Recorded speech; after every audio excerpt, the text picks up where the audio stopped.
Hello, everybody. Welcome to Why We Huddle.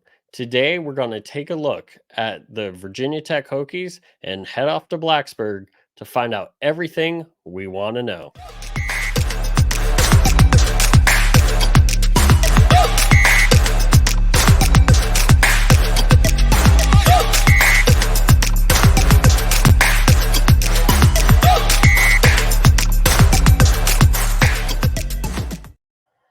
Alrighty, and welcome everybody. We have Talley and Brian from the Boundary Corner podcast. And how are we doing today, guys? Doing fabulous. Thanks for having us. Yeah, man. Thank you for having us. It's been a Monday. You know how it is, but blessed to be here. So we appreciate you for having us on. Oh, I appreciate you guys coming. I appreciate getting to talk about Virginia Tech, and I'm sure that's going to brighten your Monday a little bit, getting to tell us what makes the school so special. There you go. Always. Yeah, gotta talk that good Hokie talk, man. Always love getting on, chatting about the Hokies, chatting about what we do and why we do it. So this is gonna be a whole lot of fun. Oh, I really hope it will be. I know we've had fun the first 3 episodes, and we've gone all over the nation so far, from the Pacific Northwest to the as southeast as you can go with FIU, and then to the middle of the nation with Kansas State. Now we get to go see the Mid-Atlantic region, and quite frankly, one of my schools I think might be a great fit for the SEC. So if expansion were to happen, but with that said, When it's coming. Yes. What can you tell me about and tell our listeners about Virginia Tech, things that we may know or may not know? I'll let you start, Brian. Yeah, I mean, let's start with that realignment piece. I mean, we've got it's such an interesting situation with the ACC right now. So, we were talking a little bit before we press record here. I mean, we've got, from a football culture standpoint, I feel like the SEC is a good fit. I think some of the other aspects and the other sports that we have, maybe the Big Ten. So I'm just looking to not be the last team holding the bag in the ACC. So that's what's most important to me. And I think Virginia Tech is making a rise back to where we were in the 90s and 2000s. I think this is a good time for that change. Because we are getting our legs back under us a little bit. If this was happening 5 years ago, I feel like we would have been in a very, very bad spot. So, oh yeah, definitely would have been in a bad spot, man. We was in a bad spot, just as fans back then. So yeah, definitely a different feeling right now. Like Brian said, I know we were talking a little bit before we pressed record, just about realignment and things like that. And I'm here in Alabama, so in the heart of SEC country, and I'm dealing with Alabama, Auburn, Florida, Georgia, Tennessee fans, every day, and it would be pretty hard on me for us to go to the SEC and suck for like 2 or 3 years until we can get the horses that we need to compete, because I would be getting hit from all angles. But I mean, I really would because like I said, it's not if, it's when this realignment stuff happens. It'll be interesting to see, what Virginia Tech looks like with some more money. I know it's not all about money, but it's a lot about money. So I would be interested to see, how we fare with a little bit different revenue. Yep. Now, Virginia Tech Hokies, I've got to ask, what are the real colors? Is it orange and brown, or is there a specific shade of that brown? So it is officially Chicago maroon and burnt orange. Yeah, burnt orange and Chicago maroon. So yeah, never don't say brown, and you always want to make sure you throw that Chicago maroon in there, because you will get flamed. So Tally's a big proponent of the burnt orange, as you can see. Oh yeah, orange is my thing, man. But I mean, it's like we've been so bad with uniforms in like the last decade. Like, we never have the right shade of orange. Yeah, like our oranges have been all over the place. We may have one orange on the helmet, one on the jersey, one on the pants. So we're keeping our fingers crossed that we have a new unis deal coming through this year. So that would definitely help with the trajectory of the program, in my opinion. it's coming. We haven't seen them yet. I just hope that those awkward shoulder stripes are gone. Yeah. I hope that we go back to the darker maroon, and Yeah. like right now it's like too red, in my opinion. Yeah. And like Tally said, the orange, it's like 3 different shades right now. So Yeah. Nike did us pretty bad the last go round, and it hasn't been pretty. And Yeah, it wasn't no. really great the 5 or 6 years of contract before that, but it's considering what the uniforms we were putting out in the 2000s, the last decade or so has been a little disappointing on that front. Yeah. And I mean, I feel like it's just I say easy. To me, it feels like simplistic is the way to go. You see so many college uniforms nowadays that's kind of going back to a retro style or a more simplistic style instead of trying to like reinvent the wheel. Just give us some normal jerseys. You know what I'm saying? Like you said, the awkward shoulder stripes and stuff, just cut them out. Just give us the right colors and a normal, like, regular jersey. And I think we'd be great.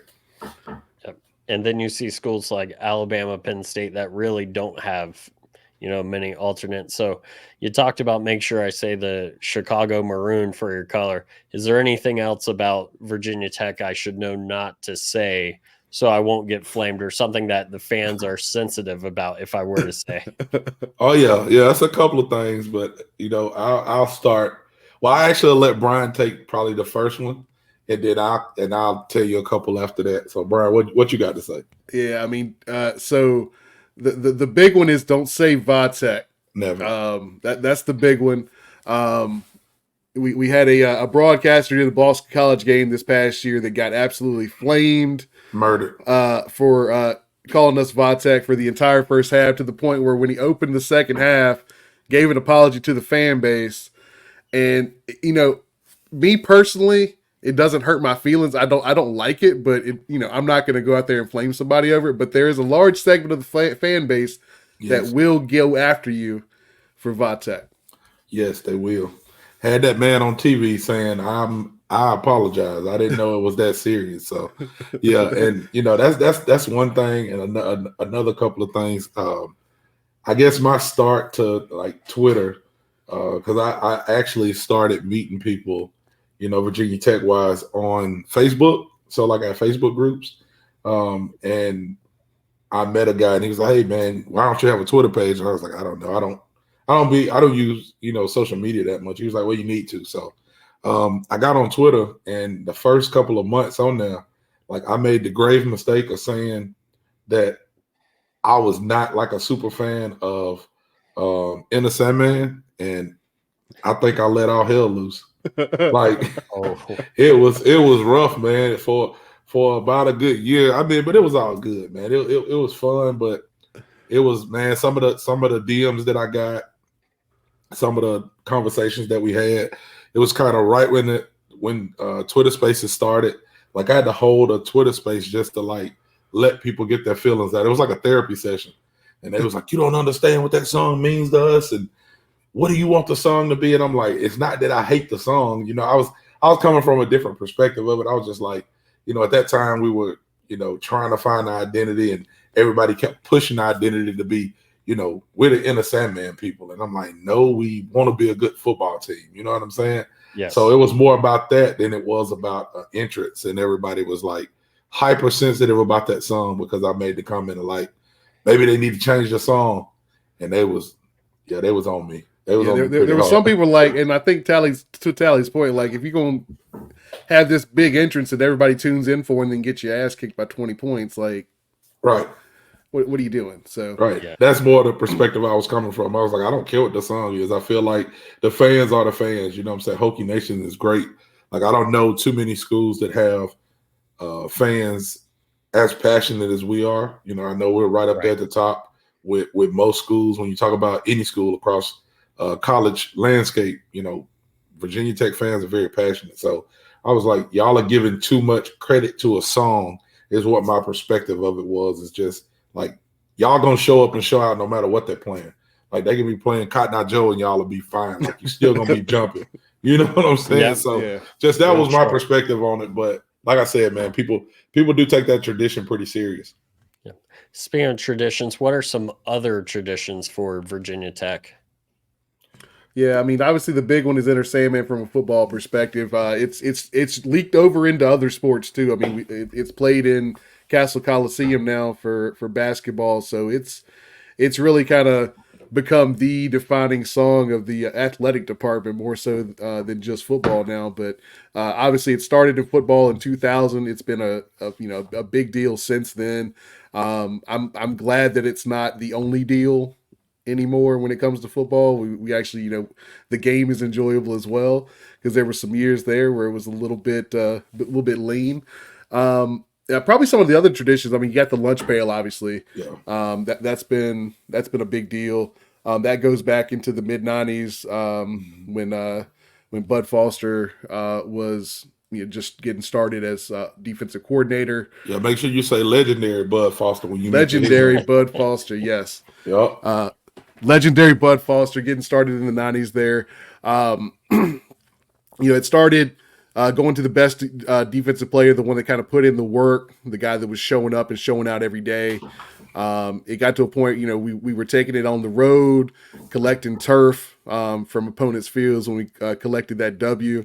Then it took on a different meaning, after the tragedy, and the names of those 32 that were lost were carried around in that lunch pail as well. So the lunch pail is a big deal for the team, and it's been kind of one of those things that tapered away towards the end of the Fuente area that we've kind of started to bring back that tradition now. Yeah, now, man, real quick, if I may step in, for those that may not know, what is that tragedy with the names on the lunch pail? Yeah, so there was a mass shooting on campus in 2007. It claimed the lives of 32 folks on campus, and that I think the big thing is that we saw so much support from rivals, from colleges around the area, from colleges all over the country. So the rally around that was so important, I think, for the campus and the community to heal. And I think the way everyone still is united by that tragedy, both on campus and off campus, I think is really a testament, and that they live for those 32 that aren't able to do so. Yeah, kind of the piggyback on what Brian's saying. It's like exactly what the name of what the podcast is. It says, right. Why We Huddle. You know what I'm saying? It's so much bigger than sports a lot of times, because sports bring people together. It's like two things that you can talk about is going to bring people together: sports and food. If you go to a football game, you're going to get both of them. You know what I'm saying? So, when you think about not just college teams, you had, MLB teams, a lot of different pro teams that supported Virginia Tech, during that tragedy. So it was definitely not how you want to be remembered or seen. But when tragedy does strike and people come together like that, it turns a tragedy into something beautiful. So, thinking back on that, and then even now, I'm saying every year, the support that still goes out is still amazing to see. Yeah, the run for 32 during the spring game, the morning of the spring game, there's a run that's done in honor of the 32. It's a 3.2, and they usually finish. They run through Lane Stadium, and since Coach Pry's taken over, he's got the players out there in the morning, creating kind of a line for those folks that are running for those 32 to run through, and congratulate them on what they're doing and what they're accomplished there. So it's just, I think the biggest thing about Blacksburg and being a Virginia Tech fan is just the community aspect. When you go there, it's all love. And you feel, I mean, we got the saying, "This is home," right? Like that's kind of our big marketing slogan from a football standpoint, from a recruiting standpoint. But when you go there, it really does feel like home. And I think that's something that has been very important. And I think that's gotten even better since Coach Pry's taken the reins in the last couple of years. Yeah, definitely. Again, in here in Alabama, I've been to a couple of different schools. I'm saying it's like some schools not as big, of course, and some schools much bigger. Like when you look at Alabama and Auburn, those schools are huge, and very football focused. But when you look at a school like a UAB And, I went to Jacksonville State, different schools like that. That may be kind of a traditional college town, but they're not like a football college town, so it's a little different. UAB is right in the middle of Birmingham, so it's just a busy city. You just don't have that down home feel. So if they were the kind of school that just would say something like, this is home, it doesn't quite hit the same. But when you go to Blacksburg, Virginia, that saying really does hit home for you, because it's just a great place, a great atmosphere, and there's nothing like it on game day. So anybody out there, if you haven't been to Blacksburg to check out a game, I would definitely recommend you do it. Put that on your bucket list of sport venues to go check out, because it's a little different, man. Get you a designated driver and get you a TOTS rail while you're there too. For sure. Lord. So just one quick question and one that I definitely want you to expound on, but you've talked about your big thing is it's home, and the big football slogan, this is home, as far as like recruiting pitches.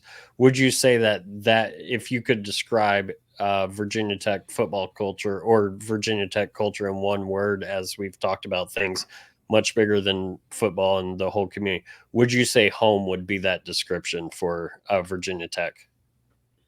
I mean, for me, I would, of course, being a fan, if you're looking at like casual Virginia Tech fans or just college fans in general, if you go and pay attention to some of the names that have come on the rosters, like they're very big on family. If you think about, everybody knows who Michael Vick is.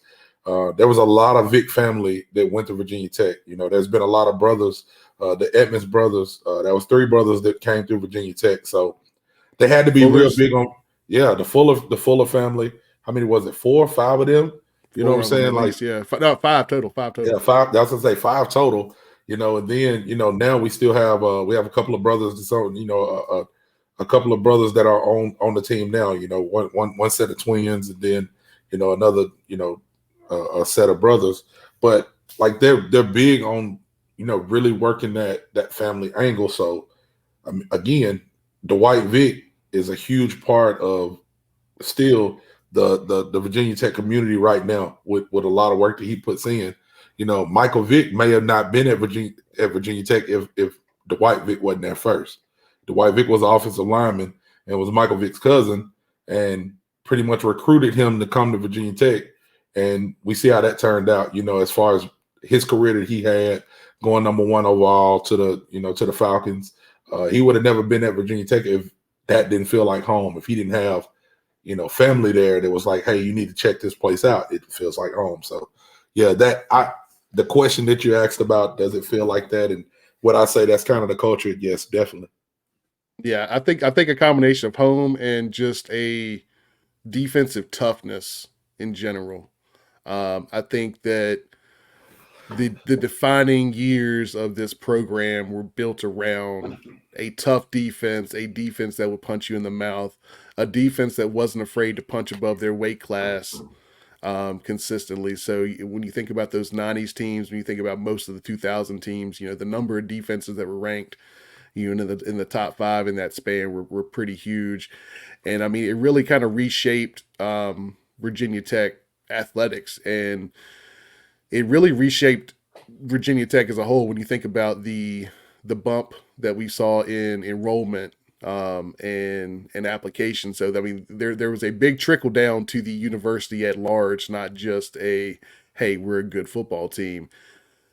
The football team drove the rise in attendance. It drove so many of those other aspects that we saw during that time. So it was really a growth opportunity for the entire university.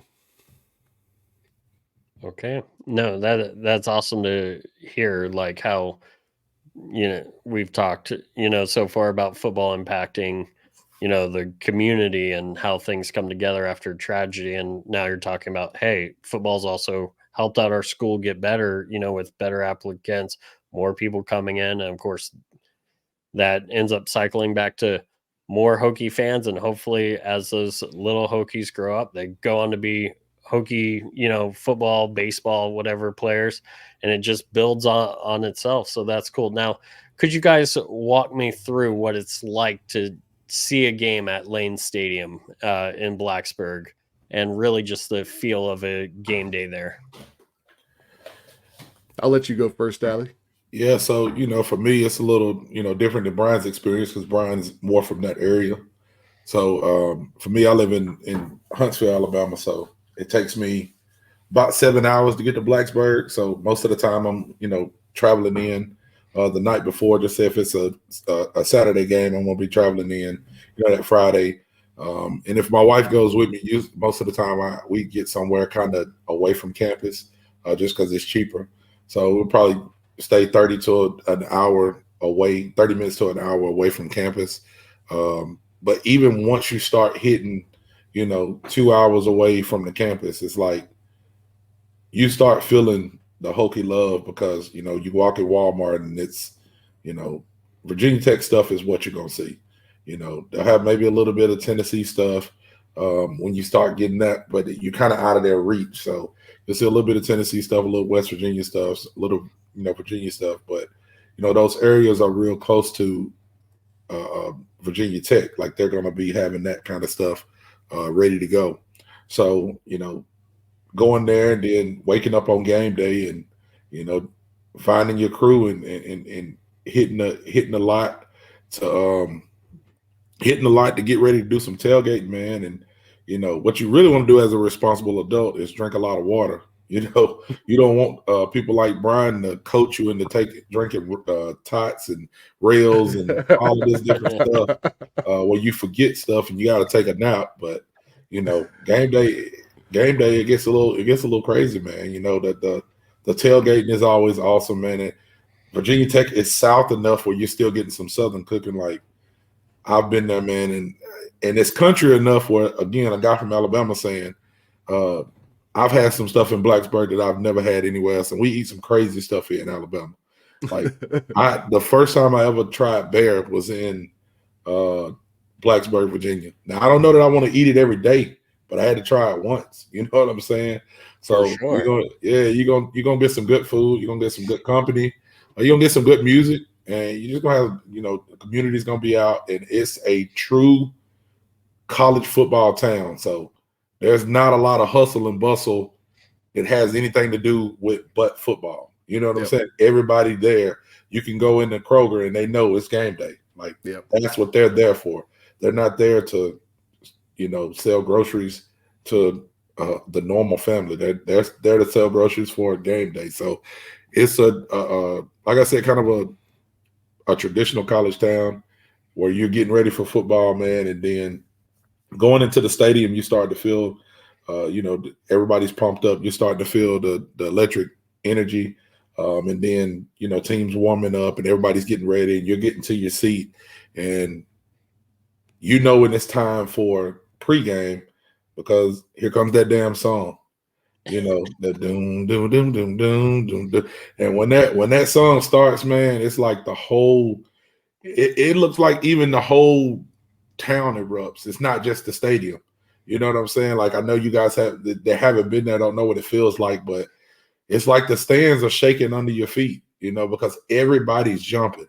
If you go watch most people like a handheld video, it's gonna be shaky because they're jumping. Like the first time that I was there, they was like, "Hey, nah, man, you gotta jump." And I mean, I'm 6'2", almost 6'3", 350 pounds. Like I'm a big dude, and they was like, "You got to get off the ground." You know what I'm saying? Like you got to participate in the jumping at the beginning of the game, and it's a very cool sight to see, man.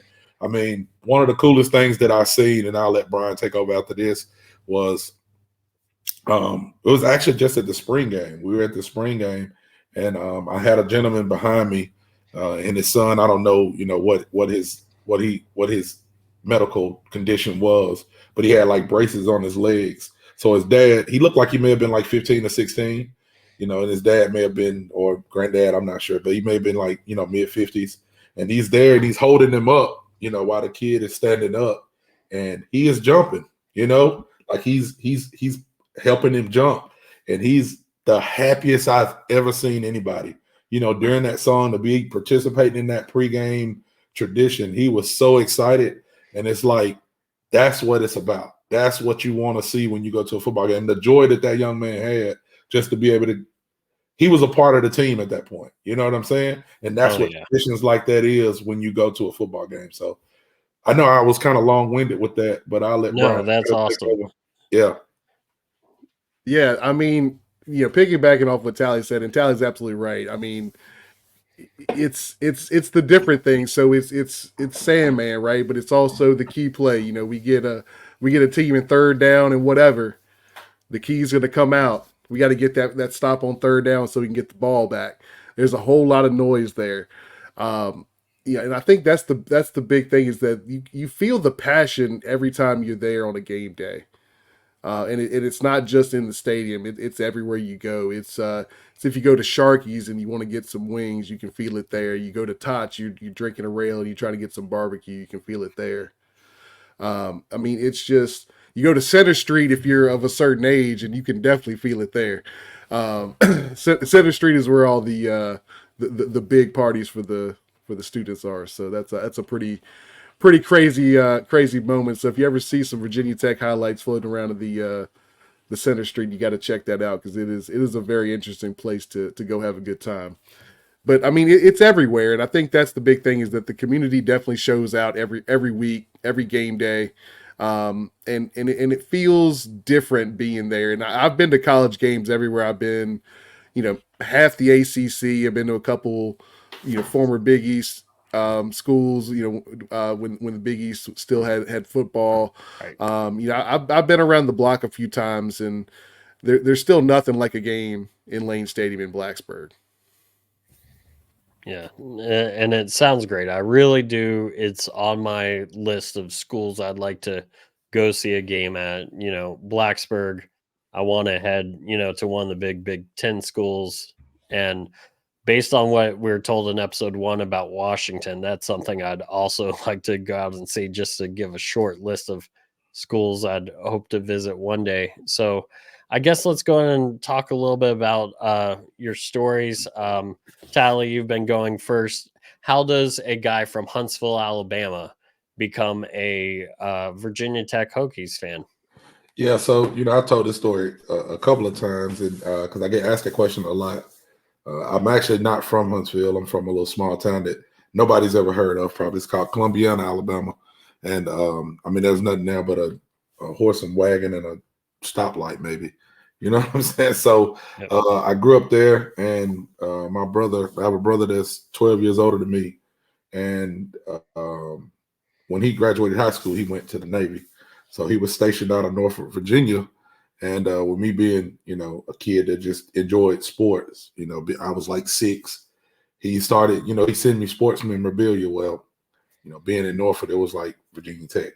That was the team, during that time. So he started sending me stuff. And honestly, man, I just not knowing then, like I always liked the color orange. So number one, my brother is sending me something cool. And it has my favorite color in it. And then, doing a little bit of, seeing them and knowing about, oh, they got a cool Hokie bird, whatever. The mascot looks cool. You know what I'm saying? So that's mainly how it started. Now, the older that I got and, playing sports and being recruited and things like that, not to go too deep, but Frank Beamer was just a visionary in how he coached the sport.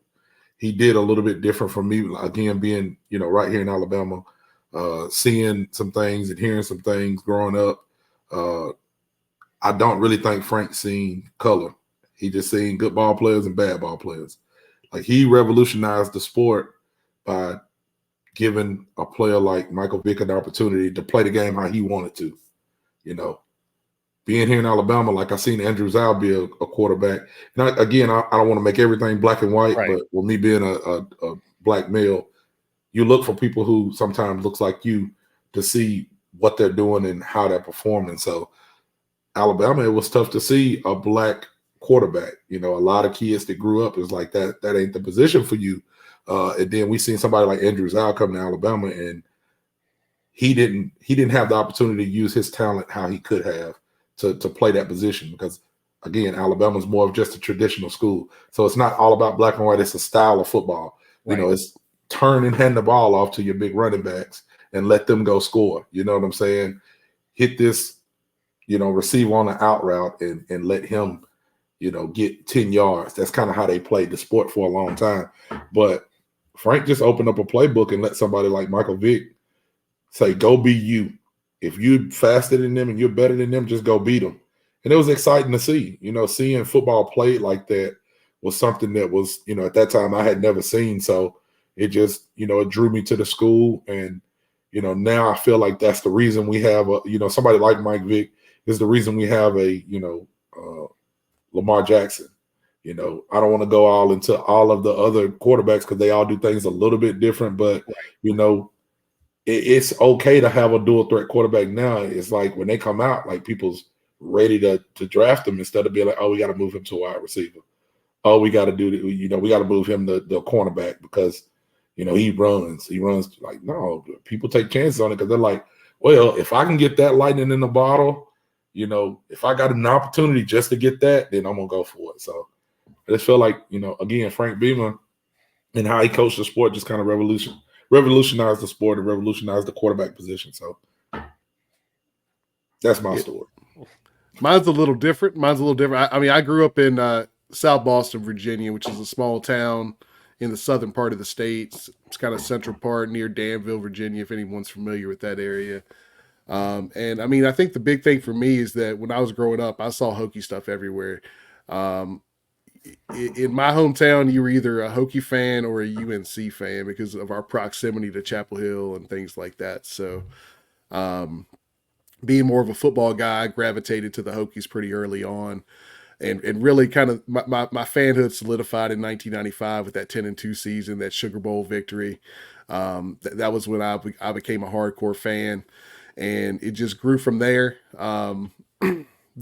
Just watching the way that team and the team since then played defense was really impressive to me.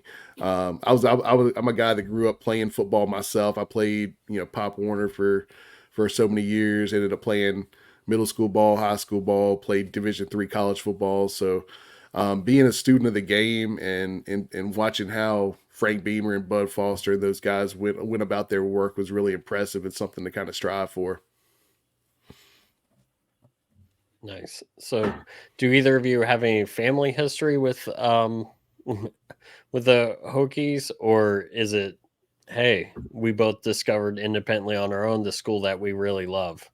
Which it sounds like it's that, but I figured I'd ask. Yeah, mine is just the independently. No family ties or anything like that for me. Yeah, I'm a first generation college graduate in my family, so I mean, no other ties. From that standpoint, I mean, a couple, Hokie fans in general in my greater family, but neither of my parents were big Hokie fans. It was just something that I picked up on from where I grew up and started falling in love with, and it became a passion of mine. Hey, all legacy starts somewhere, right? That's right. And that's definitely. And that's with you guys. Now, I will start with you on this one, Brian. What is your favorite or some favorite memories with the Hokies that you can share? Favorite memories. Let me see. Let me think back here. This is the one I like to tell because it's a very interesting perspective. So in high school, my head coach was a big UVA fan. Wife was a UVA grad. He went to William and Mary. He played football at William and Mary, but he was always a big UVA guy. So after the season ended every year, he would take us to a UVA game. So we'd sit on the hill there and watch the game as a team. So they were playing Georgia Tech, but it was the night of the Miracle in Morgantown.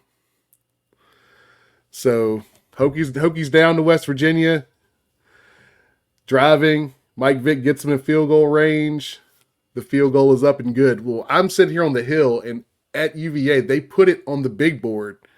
And so there's this like mass of UVA fans cheering against the Miracle in Morgantown. But like me and like a handful of my other buddies are on the hill. We're big Hokie fans. So we're like jawing at the fans on the hill and watching it happen in real time there. So that was kind of a cool experience to kind of do that from a very different perspective. I wasn't watching at a buddy's house or or watching at Lane Stadium or watching in West Virginia. I was actually watching, right there in the thick of a rival, and that was kind of an interesting experience. Tally, what's one of your favorite Hokie memories? Man, there's so many of them. I mean, but I guess I would say my favorite is the first time I got to go to Lane Stadium, like the first game that I attended, which was 2016. Fuente had just been hired, so Frank had just retired, and we had a new coach, and everybody's preaching, offense, because we are traditionally a defensive school. Right. And we know now that sometimes you just got to lean into what you do. You know what I'm saying? Like, if that's what you're good at, just, again, you ain't got to reinvent the wheel. Just continue to do that real good. But, again, we went out and hired an offensive coach. So everybody was so excited that, we had this awesome defense for so long. And we had kind of started, fading away on offense and not seeing a lot of stars on the offensive side. I ain't gonna say not seeing a lot of stars, but just not seeing a lot of as much offensive production as we would want to see. So in comes Gerard Evans, which was a transfer quarterback that we got. I think he came from Air Force that year. He's from Texas, but he had went to Air Force in a JUCO, and we got him in from there. And he was just amazing, man. Like, if y'all don't know anything about Gerard Evans, just go look up his stats while he was at Virginia Tech. He was only there 1 year. He broke all kind of records, and he was just a great football player to watch. Like, he made the game fun to watch. But I got to go up for me and a buddy, because I went to college with another guy that's a Virginia Tech fan as well. He lives here in Alabama, and he was like, "Hey man, let's go to a game." All right, which one you want to go to? We ain't rich, but we got a little money now. We grown. We can make the trip. So we go up to the Miami game, man, and just being able to experience all the things we talked about, all the traditions, all of the the hometown feel. I mean, we took it all in. That was actually a Thursday night game. So Virginia Tech's kind of calling card is being playing on Thursday nights. Like, it's pretty special when they have a game on Thursday night. So we were able to go up for that game. And we played Miami, and Miami was supposed to be pretty good that year. And, we didn't really know what we had. And we ended up, playing Clemson in the ACC championship that year and lost by, I think, a touchdown. But we had a pretty good season that season. But being able to go to that game, man, and just experience a dynamic offense, tough defense, just the Virginia Tech football that we knew, like, kind of coming back around was an awesome feeling. That was probably one of my, my favorite, memories as a Virginia Tech fan. And then I guess, I'll just throw something else in there. Like, off the field, I met Michael Vick in a Cracker Barrel here in Huntsville, Alabama. So he was here speaking to a college, and one of my buddies calls me, and I'm asleep. It's like maybe 9:30 in the morning. I just so happened to be off that day. And he was like, "Man, I'm at work, and you won't guess who's here." And I'm like, I'm thinking he about to tell me an ex-girlfriend of his or something. I'm like, "Who, Sheila?" Like, I don't know. And he's like, "No, Michael Vick." And I'm like, "Man, Michael Vick ain't he ain't in Huntsville." You know what I'm saying? And he's like, "No, I'm gonna snap a picture and send it to you." And he sends me a picture, and I'm looking at it, just waking up, got to put my glasses on. And I'm like, this ain't Michael Vick, man. There ain't no way this him. And he was like, "I'm telling you, man, like, I'm talking to him." So I was like, I'm coming. I got my Vic jersey. I got out of bed. I live like 10 minutes away. I'm like, I'm headed up there. And so he calls me back. My buddy calls me back, and I thought he was going to tell me, like, he's leaving. So he was actually their server, and he told him, like, "Hey, man, I got a friend that's, a huge Virginia Tech fan." This was probably, I don't want to lie, maybe 2018, 2019, somewhere around there. He was like, "I got a friend. He's a huge, Virginia Tech fan. Man, he just wants to meet you." And he's like, "Hey, call him back, man. Tell him to come on. I'm gonna wait on him." So he actually got the phone and was like, "Man, don't rush. We don't got nowhere to be for a little bit. So, take your time, and we'll wait on you to get here." So I just thought that whole experience was cool, man. And I got there, and actually Michael Vick was there and Marcus Vick was there. And they signed autographs for me, signed my jersey. We took pictures.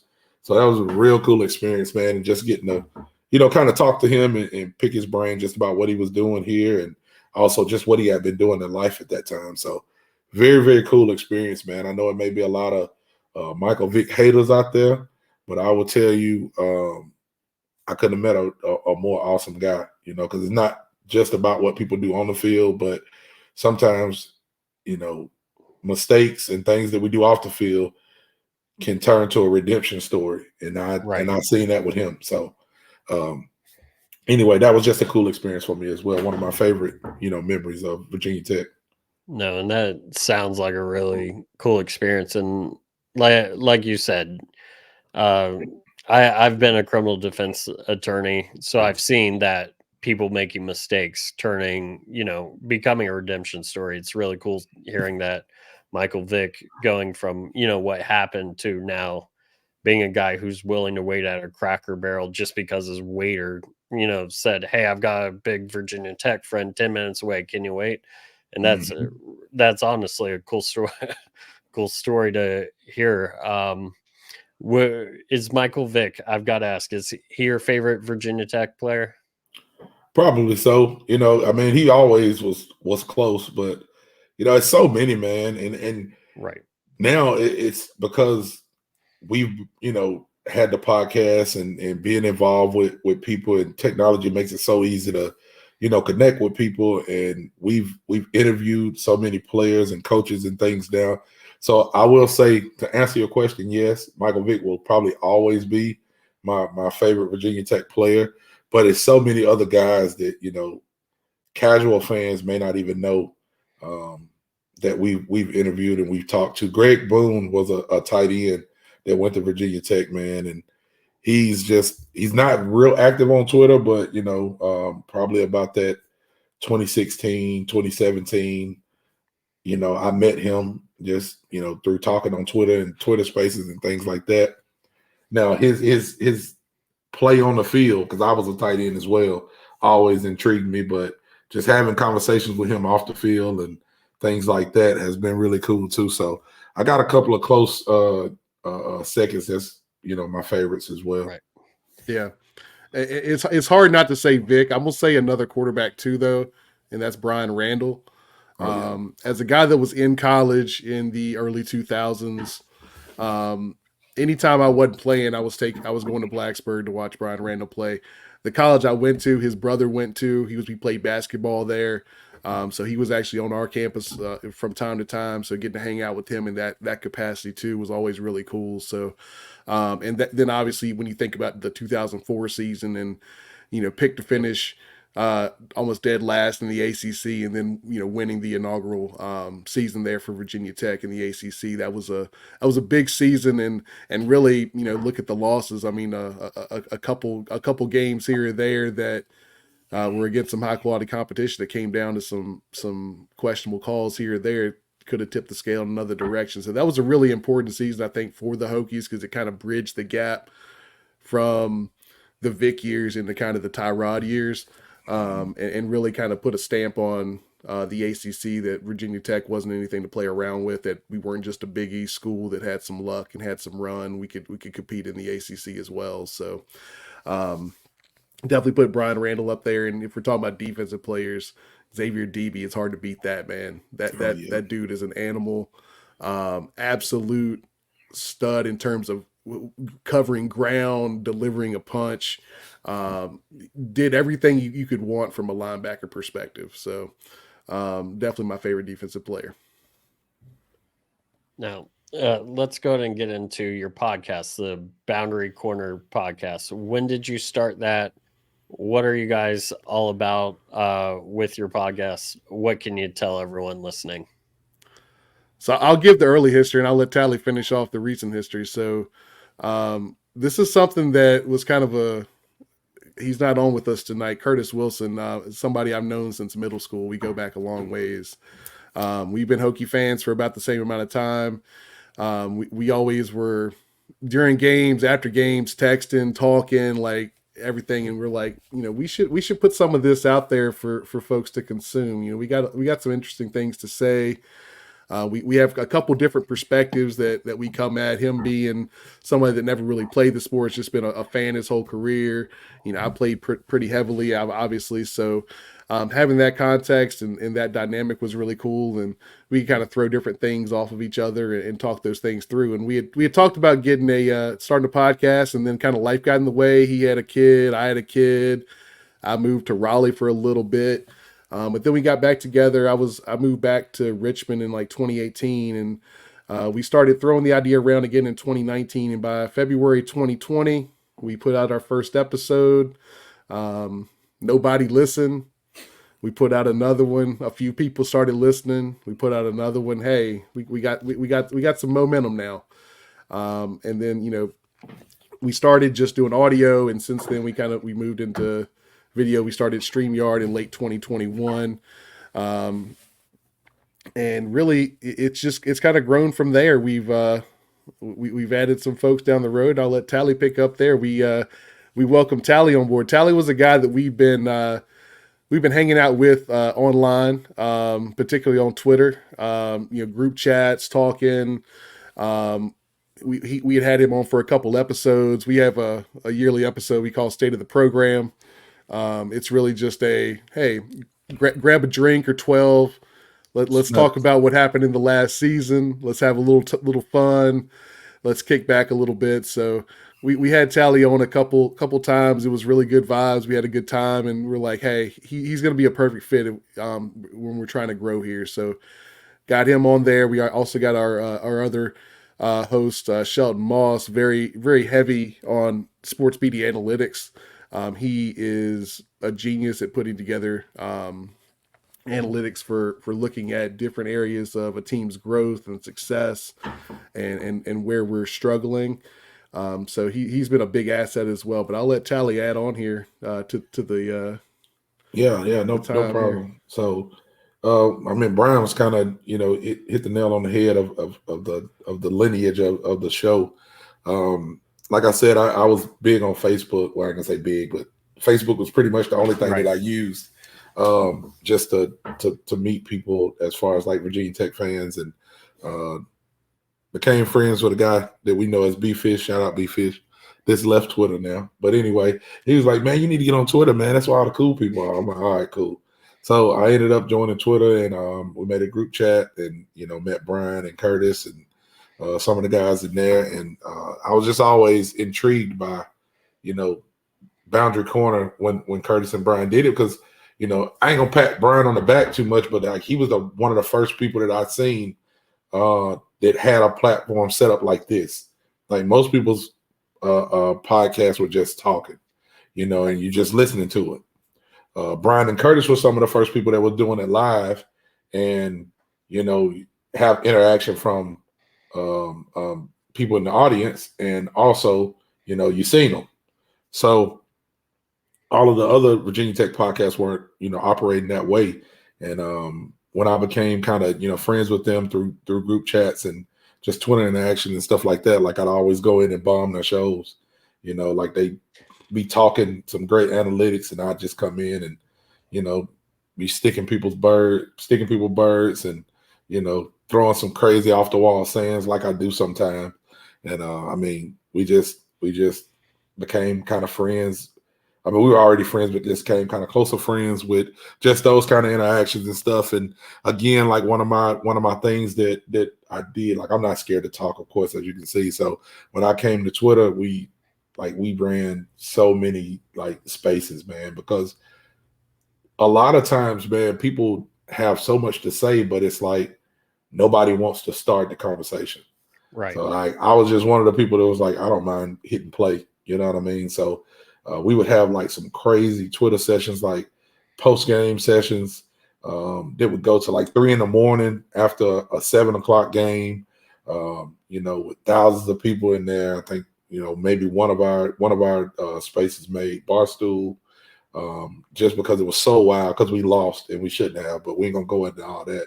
But it was just fun to interact with the the Twitter sphere and Hokie Nation. And Brian and Curtis just was like, man, have you ever thought about podcasts? And I was like, yeah, but I don't really got time. I sell cars. So at that time I sold cars, and if you know anybody that's a car salesman, like buy them a gift today because they are probably putting in a lot of hours. I mean, a lot of times we would go in 8 in the morning, get off at 10 at night, 12 at night, whatever the case. So sometimes I'm sitting at the dealership doing, Twitter spaces on my phone, calling Brian, said, hey man, can you co-host? He's, tagging people in and out, changing mics for me, things like that. So with that interaction of me and him kind of doing different things like that, we just, kind of created a business friendship as well as a genuine friendship. And when they offered me the opportunity, it was like, man, we think that this would be something that, you would enjoy doing and, that the community would enjoy you doing. I was like, okay, well, I'll give it a shot. Not thinking really that it would be, what it is now. And, I think I've been on for like a year now, and it's been like, man, it's been a great ride, man. It's been like, we've been able to, get into some avenues and some places that I never would have been able to get into unless we had this community, unless we had, the Boundary Corner podcast. We've interviewed the head coach, we've interviewed the, a lot of starters on the team, the, quarterback, QB1 of this year coming up, which is going to be great. Kyron Jones, y'all remember that name? Anyway, so, we've been able to interview a lot of people and just become family with a lot of people that we wouldn't have reached if it was just me on my own. So it's been awesome, man. And then also, like you, Daniel, like I would have never came in contact with you unless it was something like this. You know what I'm saying? So it's a great thing. Like I said, man, food in sports is just something that's going to connect people all the time. So I'm always excited to, meet people and talk and hear about experiences and things like that. So we're just getting started, man. We've seen a lot of growth in the last year, and we continue to just, be very humble and very, excited for opportunities to meet with people like yourself and your podcast and, Why We Huddle, as well as, the college football huddle, all of the college huddle, all of this stuff. So it's been awesome, man. Yeah, and piggybacking off that, I think the big thing that we've seen, and I think that we've gotten back, is that this whole podcasting thing. When we talk about the college huddle, I mean, it's a fan driven community. I mean, the Hokie Nation, the podcast community, is very much a community and fan driven. We have healthy competition, but everybody's family. Right. There's so much of a healthy atmosphere in that community that we're all about boosting each other and celebrating each other's wins and things like that. And I think that's helped to contribute to our growth. And I think that, what we do in bringing folks on our air is contributed to their growth as well. So I think, that give and take has been amazing. And, I couldn't ask for a better community to be a part of. For sure. Now, where can our listeners find you if they're not already following Boundary Corner? Yeah, on X or Twitter, it's at Boundary Corner. On Instagram, at Boundary Corner VT. We are on YouTube at Boundary Corner VT. We would love you to check out the YouTube. That's where most of the fun stuff is. I mean, the audio is fine, but I mean, we'll do tape breakdowns. We'll do a lot of things where having the visual aspect is going to be very, very important to getting the most out of the episode. So if you like YouTube and you enjoy watching the video, please go there, subscribe, and get our names out there for that, because that's where you're going to see the most, get the most bang for your buck from a Boundary Corner perspective.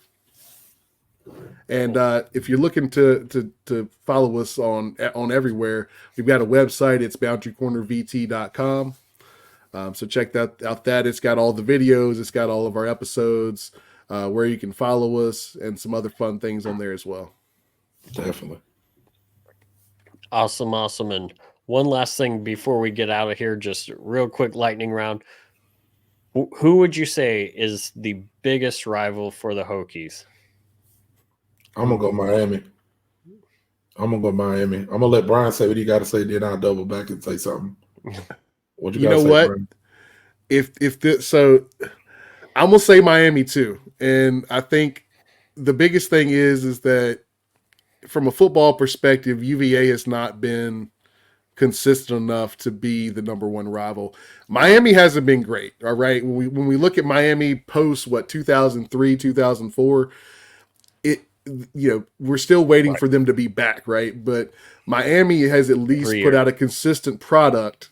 They've always got talent. They haven't maximized that talent and turned that talent into winning seasons a whole lot of time. But they've got talent, and when you play Miami, you're going to get a pretty decent fight. Yeah, definitely. So exactly what he said. I thought he was going to go with somebody different, but he followed me. So I'll say, most people would say, like Virginia, but no disrespect to Virginia. Like I talk crap to them, but I actually love the Virginia guys that we connect with on Twitter or X, whatever you want to call it nowadays. But Miami's just it's a more competitive fight. You know what I'm saying? Like over the last 10 years, I guess you would say. Virginia, I mean, we just go and we beat them every year. It's called Lane Stadium North for a reason. I hate to say it, they're not going to pack out the stadium. They're not going to send a lot of fans. They're not going to talk trash. I mean, you got one or two people that's going to do it. Like, you got to have a little trash talk in there for it to be a rivalry. So you're going to get that when you play a Miami, and we haven't been playing consistent West Virginia, but West Virginia is a little different as well. Like, that's a hated rivalry. It would be, if we played West Virginia more regularly, it would be West Virginia. Oh yeah. Okay. Those games be a little intense. Yeah. Perfect. They used to throw batteries at our fans and players. So, I mean, it got real. Couches got set on fire. I mean, there's some bad blood at that rivalry that I don't think really translate. I think when you look at Miami, I think we got good the same time they got good for a little bit. And I think it was like the really healthy competition. And I think that's what fueled that rivalry, especially when you had the Big East and then you move over to the ACC at the same time. So you're kind of pitted against each other in that way, on top of already having that kind of entrenched rivalry that kind of started in the early 90s. So I think that's big. UVA, obviously, I think has a little bit more of the history, but I think just with the last 15, 20 years of that program, they just really haven't put enough consistent teams out there where it's as healthy as it should be. Perfect. Well, thank you guys again for coming on, and I've actually learned a lot about Virginia Tech, not Va Tech. I'll make sure don't say that. VT or Virginia Tech, you're good to go. I've had all sorts of fun with you guys again. Thank you for coming on. Is there any one last short thing you want to tell our audience? Everybody go out and get the new college football game this summer so I can kick y'all's behinds with Virginia Tech. I'll see you there.